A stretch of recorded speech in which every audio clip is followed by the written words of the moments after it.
Ahoj Lexi. Ahoj všichni, takže vítejte u dnešního videa a tohle video bude teda na Petrův kanál, ale budu mluvit já a potom ke konci i Petr. Takže máme tady pro vás novinku, máme tady soutěž, bude to vlastně o nejlepší selfiečko, ale je v tom háček, je to vlastně, že...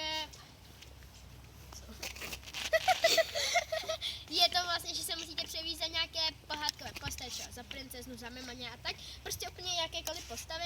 No a vlastně musíte se vyfotit selfiečko. A vlastně kdo bude mít nejlepší selfiečko, tak toho vybereme 2, holku a kluka, pokud tam kluci nebudou, tak vybereme 2 holky. A dostanou potom nějaký ceny, jako je třeba balzám, krém a tak, nějaký pastelky nebo něco. Napište nám když tak dolů, co byste chtěli za nějaký ceny, jaký byste si třeba představovali. Nemůžeme tam Třeba mobily, tablety, notebooky, to ne, jako ne, jsme teprve malí děti, levný ceny, protože nemáme tak jako moc peněz. Nechodíme vydělávat, takže tak a tohle bude asi všechno. Jo, Pište a nám ještě dolů adresy, protože dole v popisku budete mít e-maily, můj, Vendin a Način a tam posílejte nám na e-mail ty fotky, a na můj, jo, na Petru, to poznáte. A nezapomeňte hlavně adresu, ať víme, kam vám máme poslat. a I město, směrovací číslo a tak, prostě celou adresu. Ať víme, kam máme poslat potom ceny a hezký.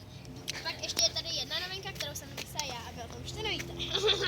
Petr bude vlastně každý měsíc dělat nějaký povídací video, v kterém vám oznámí jakože nějaký jako věci, co vám potřebuje říct. hogy, vlogy, tak Ne, to ale ne. my budeme mít třeba jako natáčet třeba, jak se máme ve škole, Ne, co to děláme. ne, počkej, miláčku. Ne, že prostě jak je třeba čaj z Tery, tak něco takového. Na to vy se nekoukáte, na se koukám já. Tak něco takového a vlastně, že prostě v každém tom videu, v tom povídacím nějak to nazveme, třeba pokecání s Petrem. To je dobrý. Pokecání s Petrem a prostě vždycky tam řekne nějaký novinky, něco prostě, co vám potřebuje sdělit a tak.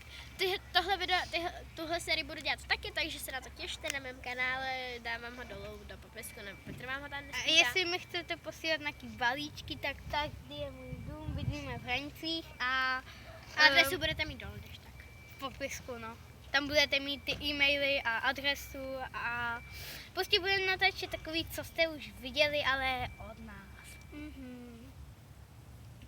A budeme natáčet Jo, takže adresu Petra vám dáme do popisku a ještě vám chtěli něco říct. Zítra bude takový malý překvapení, takže se těšte. Takže se těšte a my vám to překvapení asi řekneme a víte, o co půjde. Bude to teda vlog, ne, jako ono to není překvapení, ale bude to vlog, protože jdeme ze školou někam, kam to jedeme. no tak já to Prostě budu natáčet někam- přitom. Já budu taky mít vlog, takže se těšte. No my to budeme natáčet, jedeme do muzeum ve Přerově. Ve Přerově. Přerově, no. A já to budu natáčet a budeme ještě natáčet ketchup challenge. Už to budu do toho najít. Ne, s Dominikem, víš. No, tak prostě to znamená, že vezmeme si 2 ketchupy a musíme ho vypít a řekneš kdo to potom, vypije nejdřív, tak vlastně vyhrál. Takže a tohle je asi takový jako první díl toho pokecání s Petrem, můžeme to tak nazvat. jo, Jo, to bude nejlepší, ale tak tady jdem na to video. pozvem to, pojmenujeme to jako soutěž. Ne, napíšem tam prostě pokecání s Petrem a v tom pokecání s Petrem prostě bude takový jakože všechno. Jo. Takže tím se s Aj. váma loučí. Loučíme a A uvidíme ahoj. se zítra. Čau!